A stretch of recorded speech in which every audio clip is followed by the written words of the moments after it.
Hello and welcome to the live podcast, Win More on Purpose. Today we have Bella Barouk with us on what got you here won't get you there. How to restructure when you've hit the glass ceiling. The agenda, for those of you who don't know and are the first timers here, it's going to be a conversation between me and Mrs. Barouk. We're all here learning together. There is going to be a Q&A at the end, so write down those questions. And there will be an offer at the end, so stay tuned.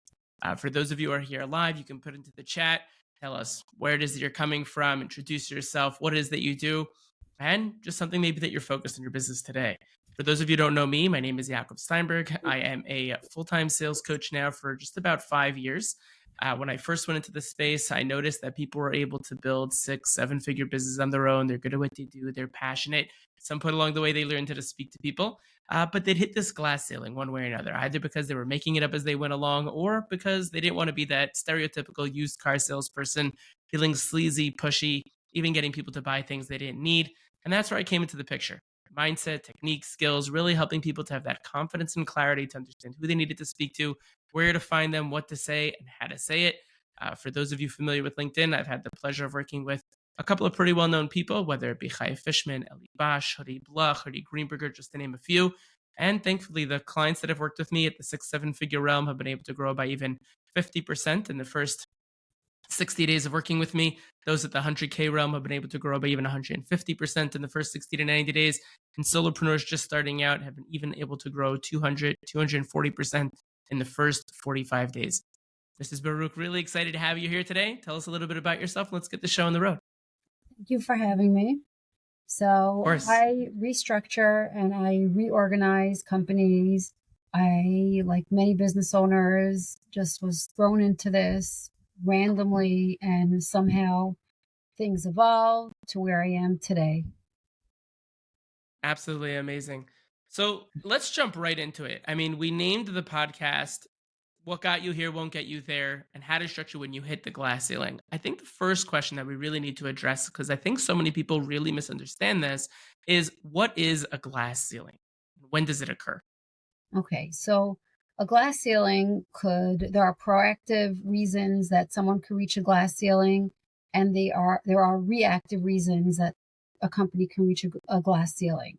So the reactive reasons would be financial strain, tripled in sales, not seeing the bottom line, client dissatisfaction, employee burnout, grew too quickly, don't have a proper structure and setup in order to substantiate growth. And the proactive reasons would be an employer wants to retire, they want to sell their company, acquisitions, they want to proactively grow. So therefore, they're setting up a structure prior to things getting messy. And just for employee satisfaction, they want to make sure that their employees are happy and stay on board. Amazing. I've noticed definitely over the course of, the 5 years just about that I'm doing this, that there are so many different ways that this could, occur, that all of a sudden a company could end up in a position where, all of a sudden they realize, oh, shoot, we don't have a proper process for this or a proper process for that. How do we begin and start the process of fixing these types of things? So first, what'll happen usually, like one of the primary reasons is that there is an employer who is overwhelmed and he's just all over the place because he realizes that he's the main person to go to for everything. And so everyone's coming to him. He can't do anything. So that's the primary reason of why people reach out. And the way to go about starting to notice that there is something to even correct is by self-reflection. Just reflect, is your company set up properly? I have on some of my LinkedIn posts about what a company setup should look like, how many departments they should be generally. I mean, obviously it'll vary a little bit, but generally what it should look like. So, taking a look and reflecting on what's going on, seeing if you're able to, as an employer, actually step back and be an employer. Are you heavily involved in things? Are you on the company or in the company? So those are also some things that I'd be looking at in order to even know if the company needs restructuring. Right. I mean, I've definitely noticed a lot, when it comes to especially small businesses that are trying to, get past that, glass ceiling, as it were, that a lot of times it comes down to them not having a proper schedule, they're not delegating properly. I remember one case in particular, we had a business owner that I worked with them, and after we audited their schedule, we saved them about 60 hours of time every single month that they should not have been utilizing, and we ended up bringing someone else on to take on those hours, and et cetera, et cetera. What are some of the different ways that someone can realize that they might be the root of the problem? What are some of the things that they might be experiencing? So I'm going to take, for example, the business owner. If he is overwhelmed and if he's finding everything falling on his desk, I'd right away take a look at, is he delegating properly? Is he communicating properly to the employee what the delegation might be or what the expectation might be? Is there accountability? What does that look like? How is the communication in that? There are, for each different category of what could be going wrong, there would be different things to look at. So I'd also look at, let's say, employee burnout. Are the employees burnt out? What does that look like? Do they have proper workloads? Is someone going on maternity leave and then the work falls onto everyone else and there's not a proper takeover process? Right. Financials also. Are we doing collections properly? Are we invoicing properly? Each department is going to have different, alert signs that would require an employer to actually, if he's not too overwhelmed, to actually take a look and say, hey, 1 second, what's going on? Something is not right. Right. Yeah. No, I mean, and I've definitely seen, especially at the delegation piece, so many people struggle with just letting go and realizing that they can't build a successful business when they're doing everything. I mean, I'm myself. I'm in the process of doing that right now. I haven't gotten to a certain level. You can't wear all the hats. If you want to continue to grow, at a certain point, you're going to end up hitting that glass ceiling. You're going to get maxed out. Time is only finite as long as you're the only one utilizing it. And that's the whole point of delegation: is that at 24 hours in a day, all of a sudden you have 48 or 72 hours in a day because you have multiple people working for you, and all these people are each able to accomplish something that you otherwise would have had to do yourself. Is that right? Correct. So I'd say also a very important piece to look at is hiring. Do we know the personality that we're looking for or the position that needs to be filled, and what personality needs to go along with that, right? You're not going to hire an accountant personality for a sales position. It's just two completely separate personalities. You're not going to hire a bookkeeper to be a manager. So that's also a very, very important piece. People just hire because, they're desperate and they're looking for help. I mean, they don't even understand what they're looking for. Then once they hire also, then the delegation and the communication and the expectations also need to be set. These are very, very fundamental, crucial parts of just startup, of setting a company up. Right. Yeah. Again, it makes a lot of sense when it comes down to really having that clear understanding of what are the different pieces that we need and really going into that process. So we're going to get into that a little bit deeper as we go through the podcast. You mentioned a couple of minutes ago that there are different categories. It's not always the business owner. What are some of the other categories and different places that people should be looking at when they hit these glass ceiling other than just the business owner? So a business is divided into 5 categories. There is the employer, there is the financials, there are the operations, there's the salespeople, and there's the marketing, the employee as well.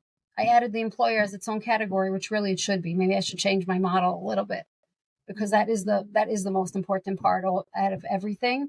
It's however Right. the employer runs his company, that's how it's going to reflect in the company. So there are those 5 categories. With the financials, we look at budgeting, cost management, profitability, cash flow, invoicing, collections. With the operations, we looked at systems, processes, software, company transparency. With the sales, we look at the sales team. I'm sure you could help out with this. With the sales proper processes and proper integration.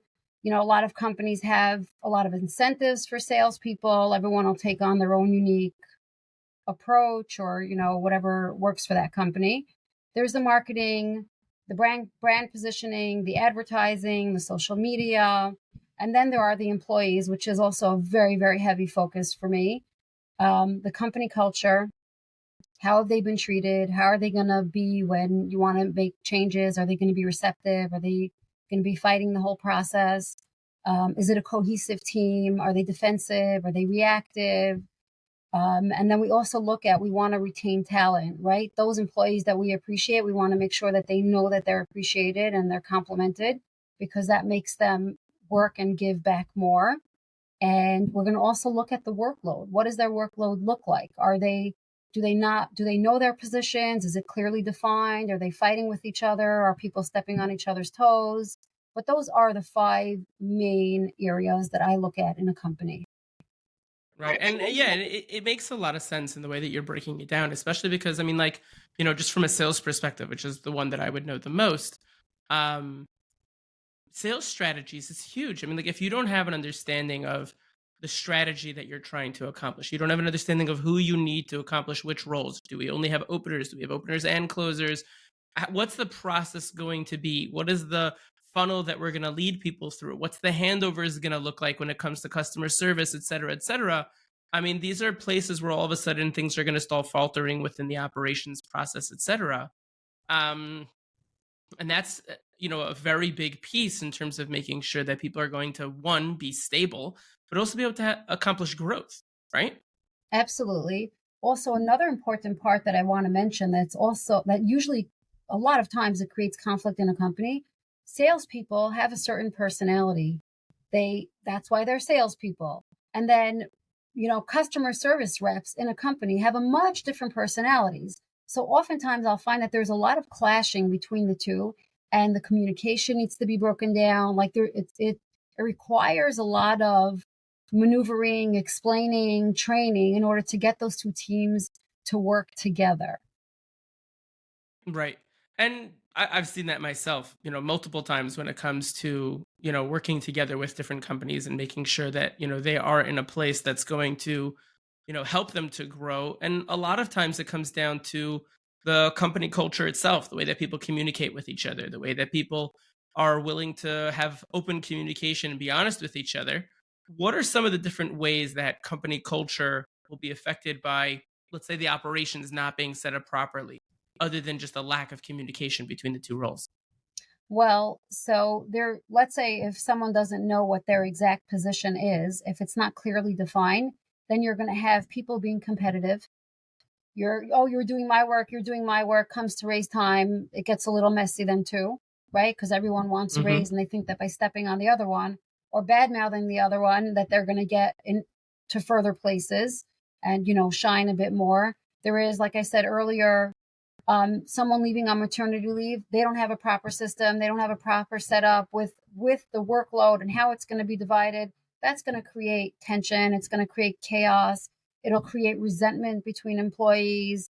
And it's important for employees to work cohesively, to complement each other, not to always be fighting and picking at each other. And that'll really, when I come into a company and employees are fighting like that, likelihood of them being on board for a shift it's hard. So first there's going to be like, oh, let's get these employees to a good place before we could even start doing anything. So that takes a lot of time, because you're trying to create cohesiveness in the company. It just makes things a lot more difficult. Right. And I mean, a big part of that is also the way that we're going to be doing handovers, even just between the different departments and different pieces of the company.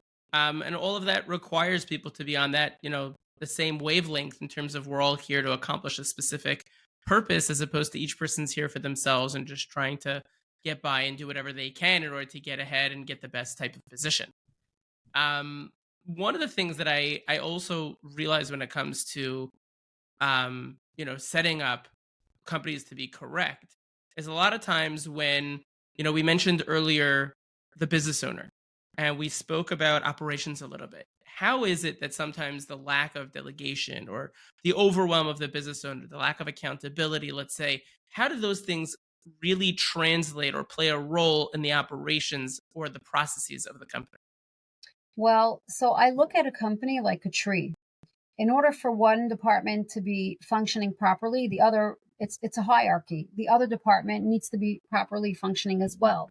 And the boss, the owner, does set the tone. And a good business owner will understand that if he can't, hire someone who can, right? But even to that Right. person, there's going to be accountability and there's going to be delegation and responsibility.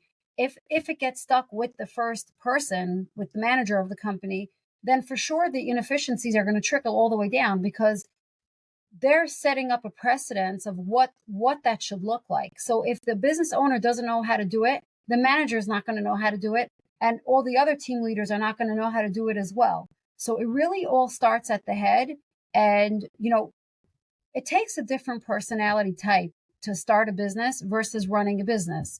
So it's okay if a business owner does not know how to create that accountability and get his team going. It requires a different talent.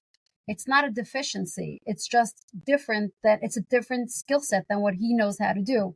So hire effectively, communicate properly, and delegate properly. For sure, accountability is up there on the list because you could say anything to anyone, but if you don't follow back up and ask them for accountability, they're not doing anything.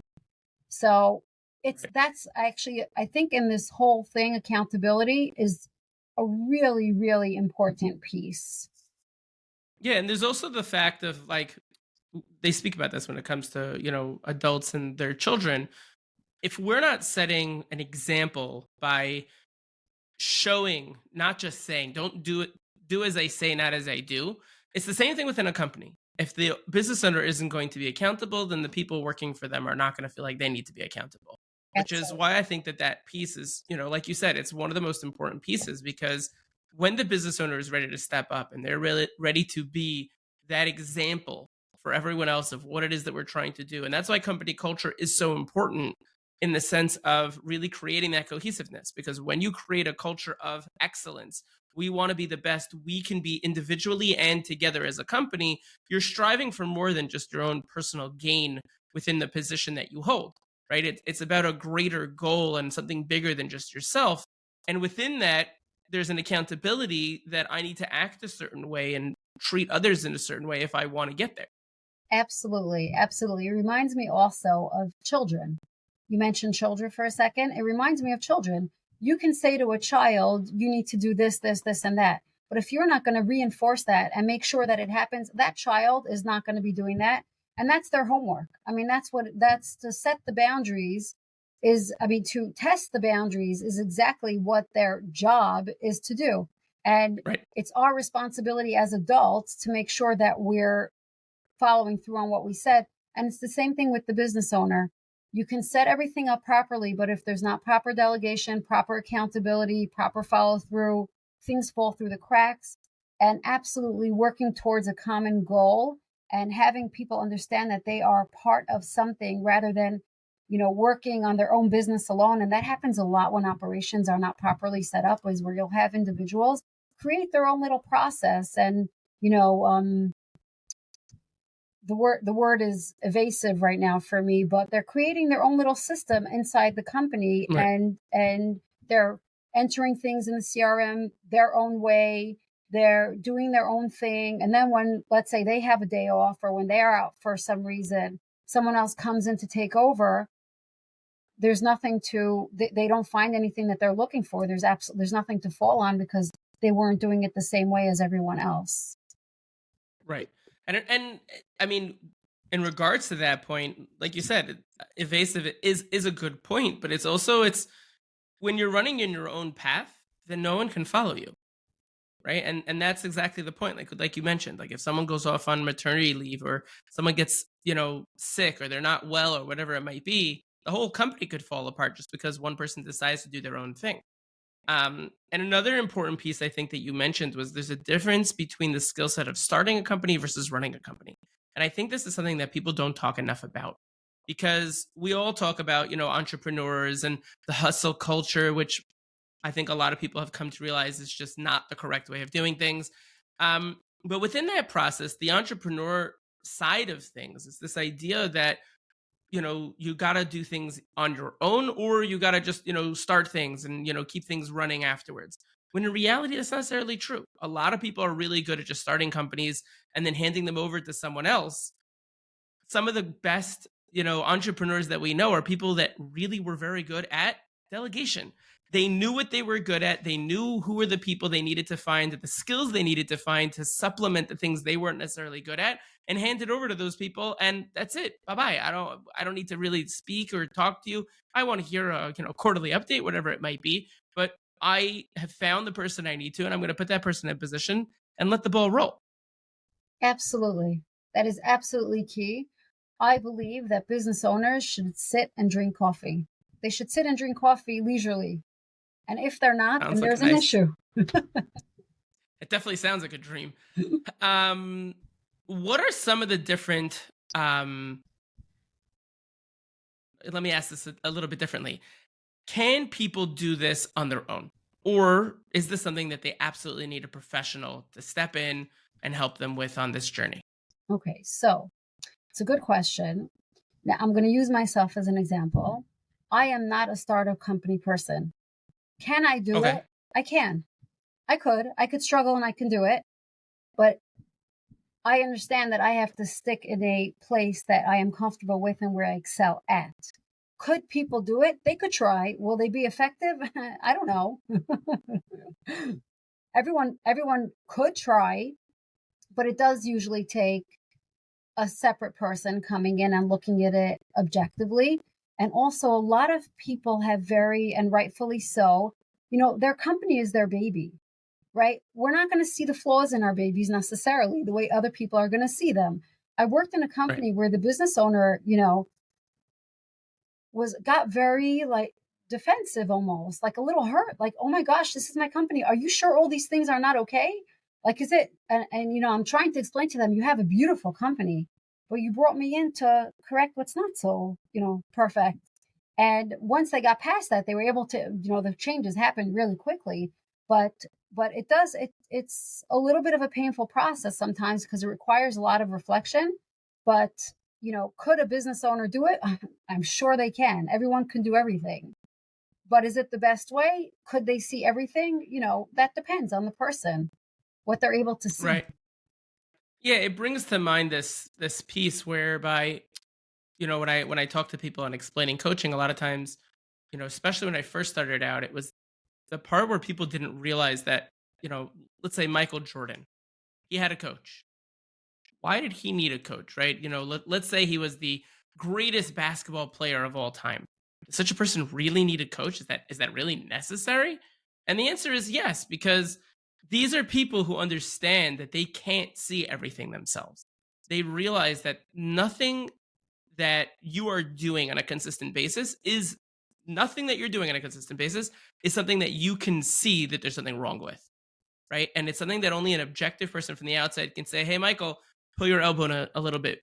You're pushing it out too far." And all of a sudden, wow, it changes the whole free throw. It's a whole different story. And it reminds me, I remember there was someone who had heard a TED talk speaking about the idea of coaching and how people in the medical field and in business and all these different things, they're missing the boat when it comes to what is coaching. And he was saying this is a top surgeon, in the United States, I think. And he was saying that he was doing a little bit of research, realized what coaching really was, and he called in an old professor of his and said, "I want you to come and just observe me in my surgical theater." And after the surgery, he received a rap sheet, several pages long, of all the things he was doing wrong, right? And this is one of the top surgeons. And he's like, and I couldn't believe my eyes of all the things that I was doing wrong, but it took someone who was objective from the outside looking in, who didn't have bias, to point all these things out to me. And a lot of times having a coach isn't necessarily a technique that they're going to teach you or all these different pieces. It's that objective eyesight that they have, that they can see the things that you couldn't possibly see on your own, because you look at it as your baby, because you're looking at it only one sided. It's almost impossible to see those types of things. I think another question that would come up, when we're talking about can it be done, on your own or not. Let's say someone's going to use a professional. How long does a process like this take? It's very hard to pinpoint an exact amount of time, because Are the employees on board? How is the business owner? How receptive is he? Does he really understand that that changes need to be made, right? So how much is the pushback? Are the employees in the right places? What does the system, do they have software? Do they not have software? I mean, how disorganized or how much help does the company actually need? So it's very, very hard for me to give an answer without knowing exactly what I'm dealing with. Imagine if the employees are completely on board and only one of the areas need fixing. That could take a month. If everyone's on board, everything's in perfect case scenario, with things working seamlessly, no disruptions, no bumps in the road, that could be a month. I've worked with companies where, the owners were kicking and screaming, and it was a really, really hard transition, and that took 2 years. I mean, this was complete restructuring from top to bottom, and that took 2 years. So it really depends on the owner, who we're working with, the employee, the morale in the company. Are the employees resentful? Are they angry? Are they happy? So a company that I worked in that was really like heavy opposition. This is where the lenders hired me to restructure the company because they wanted the company to sell so that they could get their money back. That took 2 years. And that was like really, I mean, this was $350,000 of unbilled invoicing. This was like really like everything A to Z was completely disrupted. You mentioned one of the things that caught my attention was you mentioned employees not being in the right place. So tell me a little bit more about that. As mentioned earlier, there are different personality types that fit different roles better, and there are different roles that require different personality types. Like I said, a salesperson, you're not going to put into an accounting position. An accounting person, when I say person, I mean personality type, someone who is an accountant personality, and I'm not saying it in a derogatory way. Some people are just that kind of personality where they're okay with that. You can't take that person and have them be an outgoing salesperson, and it doesn't align. Someone who's good at answering the phone and sorting through mail is not going to be a good manager. It just doesn't align. The personalities are just not a fit. So when an employer, and this is also super, super important, understand what you're looking for. Understand what you're looking for in a manager. Write down the personality type. Write down what you'd like them to have. Do they need to be motivated? Is it a company that they need to be more subdued? Is it a company that needs to drive the team? Is it a company that requires a ton of delegation and accountability? Is it a company that runs sort of on its own? And it's just like someone hovering just to make sure things are where they need to be. Understand what you're looking for on both ends, and then get resumes and look at what matches that personality type. And I think that one of the things that people miss when it comes to this process is they don't necessarily have a grasp on what is the personality type or anything like that. That's when you would want to reach out to someone. I mean, that's one of the signs that you probably need a professional to step in and help you to understand more, help them to understand more about your company so they can help you to understand what type of person would best fit the role. Because I think, like you just said, and this is the reason I'm pointing this out, some companies are going to want a manager that's more involved, and some are going to want a manager that's a lot less involved. And it'll really depend on each company individually. So there's no like right answer in terms of, I need this type of person or that type of person.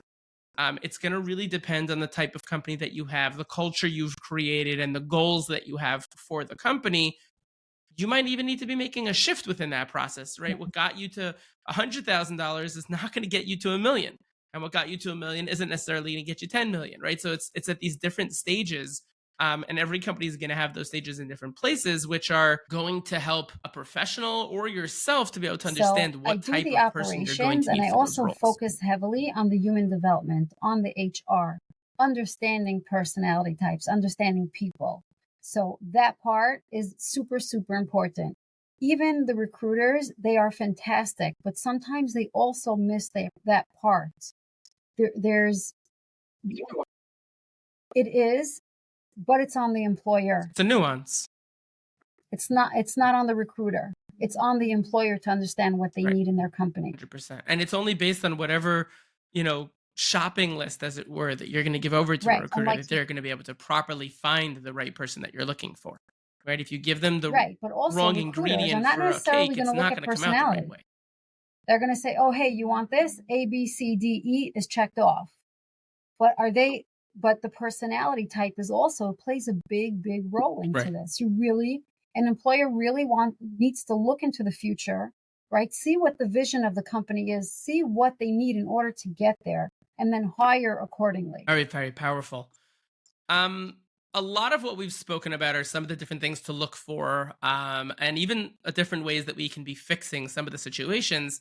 How do we prevent some of this type of stuff? A lot of people that are listening in are, before the stage where there is a problem. How do they That make would sure be that they don't ideal, fall into that right? problem in the I first mean, then place? you wouldn't need me.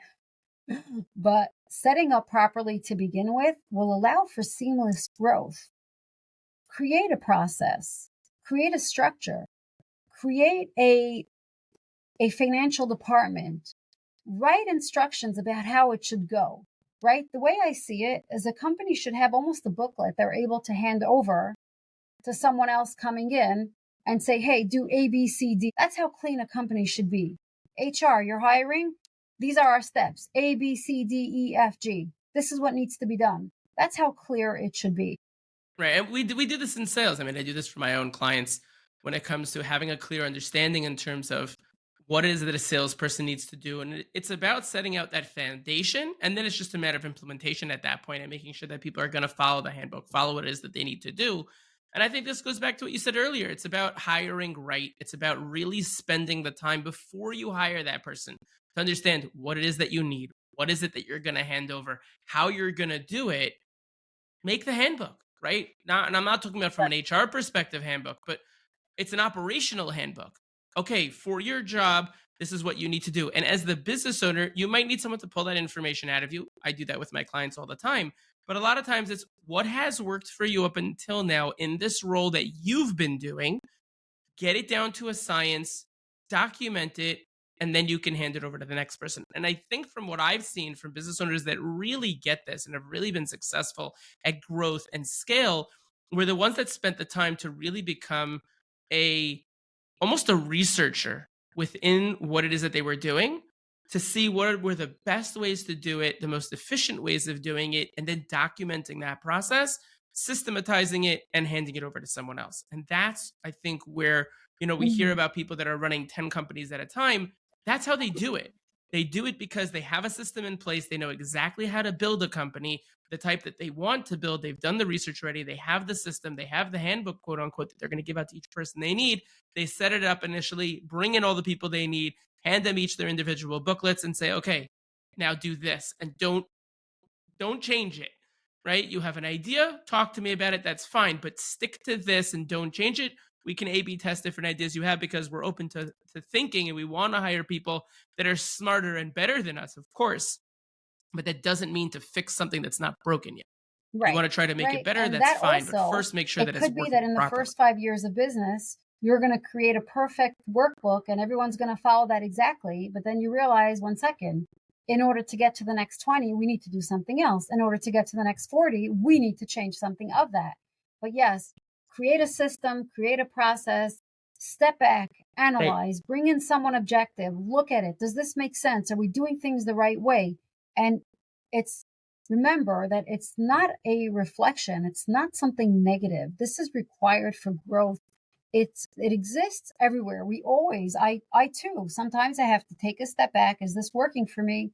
Is it not working for me? Do I need to make changes? What's going on? And it's important to do that really quarterly. People should see if they're on track with where they need to be and what their booklet handbook looks like, and if things make sense or if it's time to update. Yeah, I'm going through that myself right now, gearing up for, 2025 and the different goals that I have, setting up the ability to start, offloading the things that I don't necessarily want to be doing to begin with. Right? There are some things that we need to do to keep a company moving and to keep it growing. Correct. But if you don't necessarily like those different things, it doesn't mean that you have to do them. Right? It's about finding the right people that can take care of it. Sometimes that means bringing in someone who's really good at finding the right people, or they're really good at managing the process, or, someone, who really understands how to build a company, someone like yourself, and get it done right from the beginning. Um, and I think that's really an Absolutely. important facet in growth aspect. I think my last question really would be is we've heard a tremendous amount of information today in terms of the correct ways of doing things, how one can even potentially prevent some of these things from happening, fix them if they are, when they should be bringing in a professional. If someone was going to start today, where should In people terms of start what? as the number one thing they should do in terms of understanding, where they need to turn? Do they need to bring someone in? Are they even, they might be experiencing a glass ceiling, but they're not sure, what it is that's happening. Where would be the first place that they would go? Would they automatically go to a So professional, I'll circle back to or, how we first is there started the something else meeting. that would come first? And there can be a million reasons of why, but the general reasons that I've seen people reach out is the sales. Either they've tripled in sales and they don't see it in their bank account. What's going on? Employee dissatisfaction. Everyone's leaving. Everyone's quitting. People are fighting. They're not happy. Customers are complaining. That's also a big one. My customers are complaining. They're not happy. What's going on? It could be, someone went on maternity leave and there's no process and things are hitting the air and, people are struggling and scrambling. Those are the primary reasons. And then the employer just feeling overwhelmed and feeling like, oh my gosh, I can't handle this anymore. I'm going to lose my mind. Something needs to change. So those are the primary reasons that I see people reaching out for. Another big one on the proactive side is I want to sell, I want to retire, I want to improve what my numbers look like. Let me bring someone in. But if they're experiencing any of the reactive reasons, those are a good bunch that people will generally reach out for. Like those are the common ones. Right. So it's really a matter of reflection. Not at, like you said earlier, and this is kind of what sparked it for me. It's not a reflection of you, but in reality, you need to reflect on the situation in order to see what's going on within the company as just stage number one. Before you Correct. can understand how to fix anything, you need to realize that there's a problem. And so basically, the step one would be take a really good look at the company and try to understand what are the things that are working, what might not be working. Try to be objective within that process and understand what's going on and what maybe you can, see ahead of time, and kind of with a little bit of foresight, see what might be coming up and try to prevent those things even. But all that starts with that one word, reflection, Absolutely. really understanding what's happening and then taking it from there. Is that right? Amazing. We're going to open the floor to Q&A. While we're doing that, one of the things that you mentioned earlier actually caught my attention. I know that you mentioned it twice.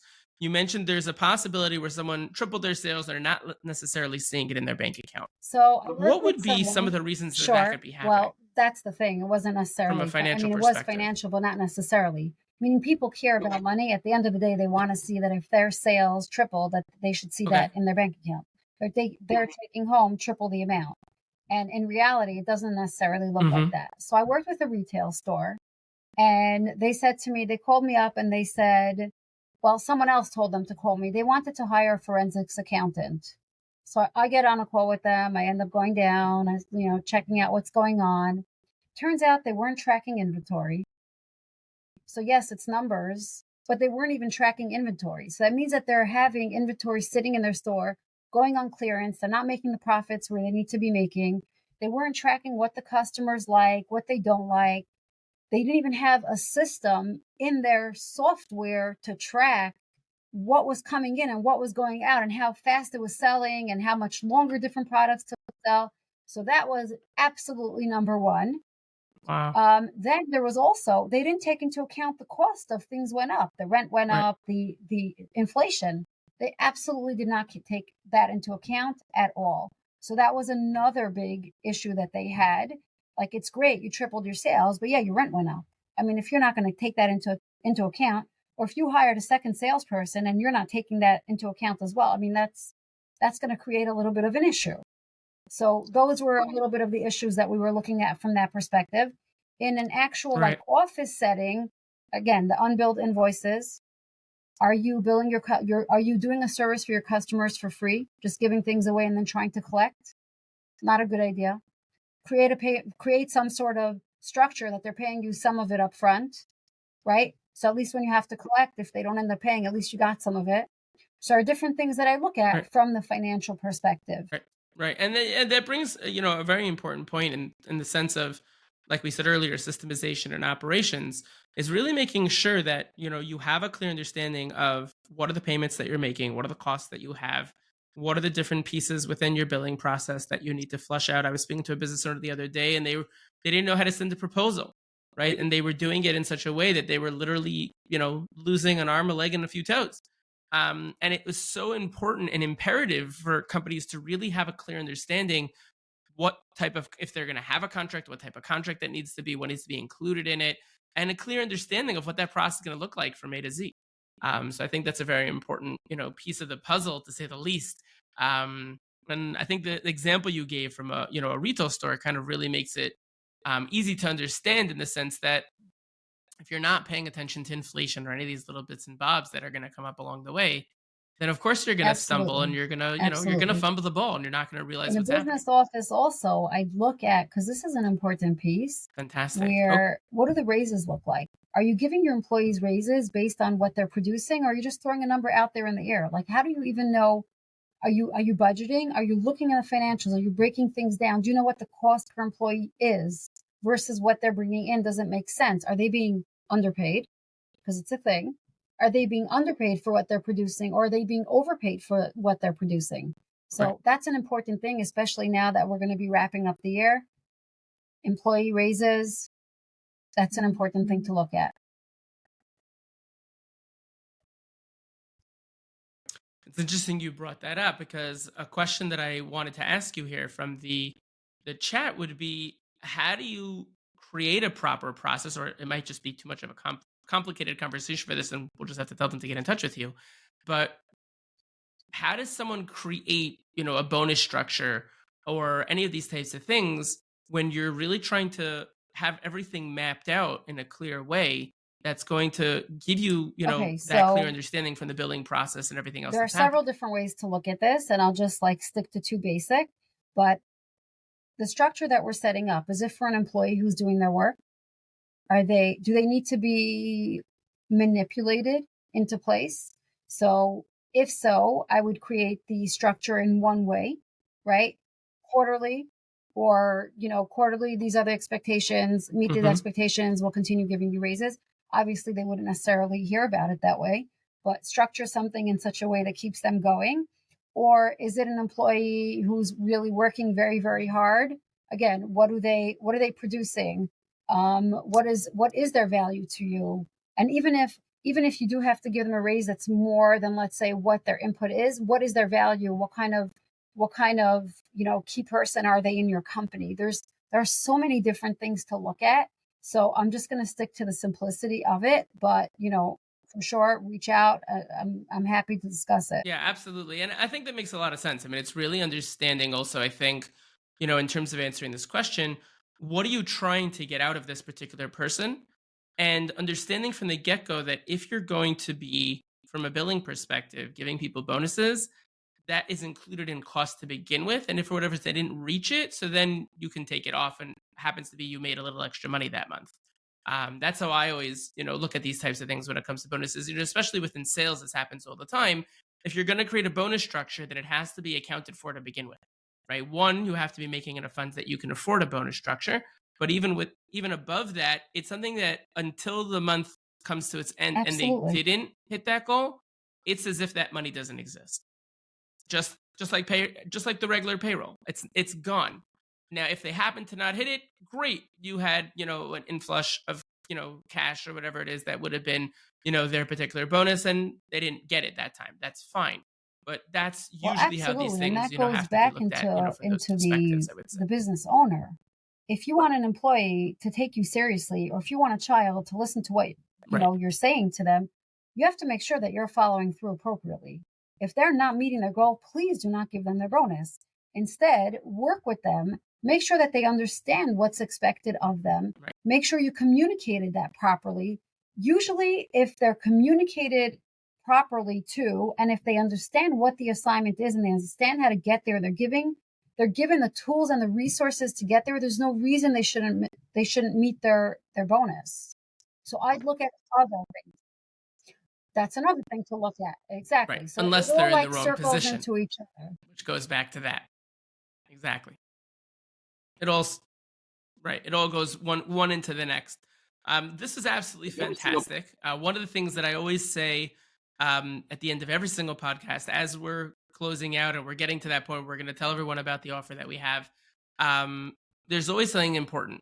Don't try to do everything that you learned here in one shot, right? I always tell people you'll fall flat on your face, break your nose. It's going to be a painful experience. Do one thing at a time. Take a look at each, individual department as you're going through the reflection piece and trying to understand.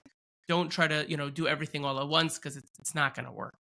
Mrs. Barouk, you mentioned that you had an offer you wanted to give to everyone here today. Okay, Tell us a so little bit about that I'll while I gift put your everyone on the information call into the chat. a 30-minute deep dive, constructive meeting, and to gain clarity about whatever questions they have or whatever they feel needs help, and we can deep dive a little bit and try to see how far we get. Amazing. Absolutely fantastic. And that's for people that are listening in as well after the fact. Of course, the information will be in the description of the podcast. I myself, similar when it comes to these live podcasts, we're always trying to bring in people that can add something, whether it's timely, it's interesting, something you can add to your skill set toolbox. If you love the lives, we do this every single week on Tuesdays at 2 p.m. You could register for them. And for myself, if for whatever reason you had questions on today, you just wanted to talk a little bit about sales, taking your game to the next level, you could feel free to hit myself up as well for a free 30-minute strategy session to take your game to the next level. They do move pretty quickly, so make sure to grab it while it's hot. But the offer is definitely there, of course, for everyone who wants to grab it. Mrs. Barouk, this was absolutely fantastic. Thank you so much for your valuable time. I know that I have a page of notes, and I'm really looking forward to hearing the impact thank you this for is hosting having on me. other people and the value that you brought today. Absolutely. And to everyone else here, thank you so much for joining us. And until next time, have a great rest of your day. Bye-bye.